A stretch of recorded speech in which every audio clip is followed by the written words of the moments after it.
Kanë kaluar më shumë se 20 vite që Nasir Sefaj ka lënë shtëpinë e tij në fshatin Vrell të komunës së Istogut në Kosovë. Largimi i tij nuk ka patur diçka të veçantë nga shumë emigrime të shtetasve të tjerë të Kosovës, pasi dihej që emigrimi në atë kohë ishte ndoshta mënyra e vetme për të siguruar një të ardhme më të mirë e për të përjetuar sadopak liri për të i thundrës së pushtetit serb. Xhavit Mara, një afërm i familjes Sefaj, është bashkëudhëtari i Nasirit, me të cilin në datën 1 shtator të vitit 1987 lanë Kosovën. Me Nasirin jemi nisur për Austrinë në vitin 1987 me 1 shtator. Jemi nisur pej Vrellës në drejtim në autobusin Romi, jemi në drejtim për Beograd Zagreb Graz të Austrisë. Edhe kemi mrinë, mas 2 dite kemi mrinë, më thonë, ka i treti kemi mrinë me 3 shtator në Austrinë Vjenë. Atë jemi shku në 23 kilometra në ku lëmëron këta... Të azil e kuesit? No, qashtu. A i vendi quhet Trajskirchen. Po? Është 25 ose 30 kilometra për i Vjene. E ka pas pasaportën atëhet Jugoslavisë, 2 të kemi pasur, edhe letërnjoftimat. Letërnjoftimat 2 të kemi dërzu aty. Bashkë deri me 15 shkurt. Vitit 88 tash vi vjen. Po ëndra e tij ka qenë të na jetë në ikpi aty dhe më thekë që të më shku deri në Rotterdam. Të vëllën ka pas me të shkurti, ka marrë biletën, unë jam shku në Banafatin në stacion trenit, e kem nxjerr biletën e ka marrë biletën kryse për Rotterdam. E o nisë 2 ditë më vonë, për ditë ata së kujtohet ata, e unë e kom përcjell deri në stacion trenit të hip në tren për mas... Mirë, pasi ai mbërriti në Hollandë, çfarë ju tha në telefon? 2 herë kom pas kontakt në kafir, më thekë që është shumë bukur, hajtë po vjen se është shumë vend i mirë dhe jam vendos. Po unë kisha punën edhe nuk... Unë s'jom nisë për më shku ma largë, për në Vjenë që aty jom nisë, pasaj në kom rruba nesën për kompet i më dalë në Vjenë, në qytet, aty më ka hyp lidhja, s'kom pas më lidhje. Me gjithë kontaktet e pakta që kishte me familjen, shqetësimi për këta të fundit filloi në vitin 1991, pasi Nasiri s'po jepte më asnjë shenjë jete. Në bisedën e fundit me motrën e tij Eminen, ai kishte pohuar se telefononte nga Zvicra. Me mu që ka folë, mu më ka thonë për Zvicrës, adin që ato e di që më ka thonë në Zvicrë.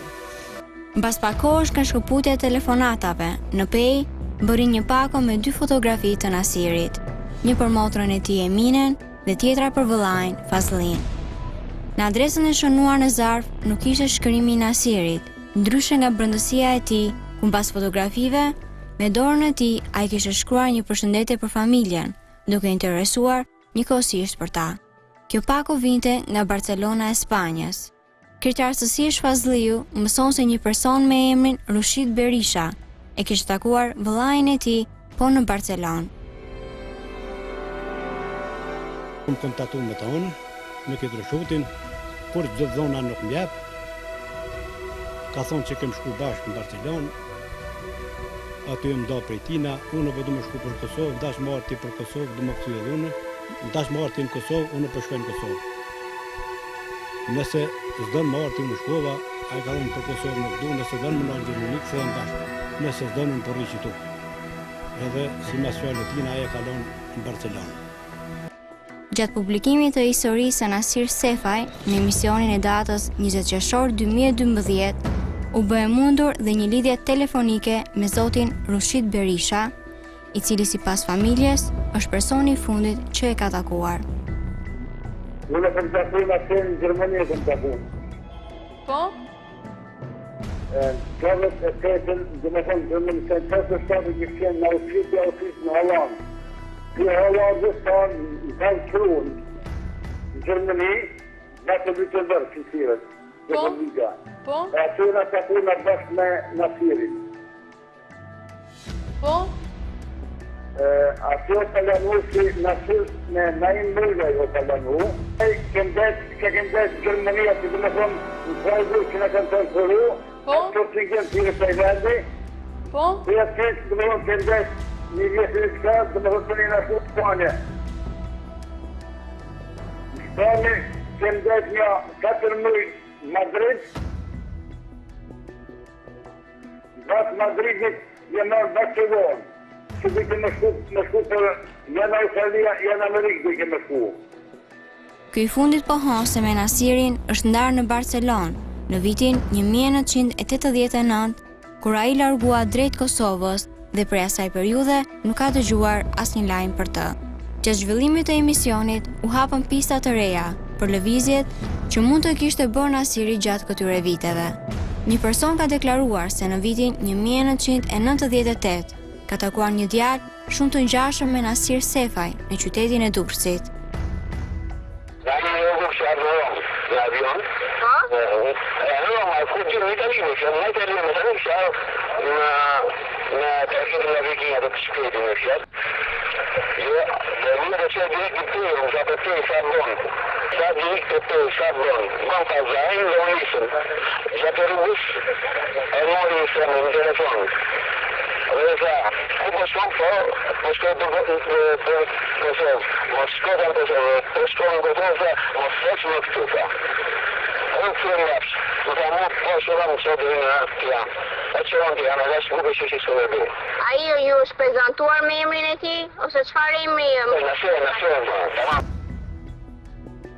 Të tjera informacione erdhën edhe nga Gjermania, shtetën të cilin ai ka jetuar dikur së bashku me Rushid Berishan.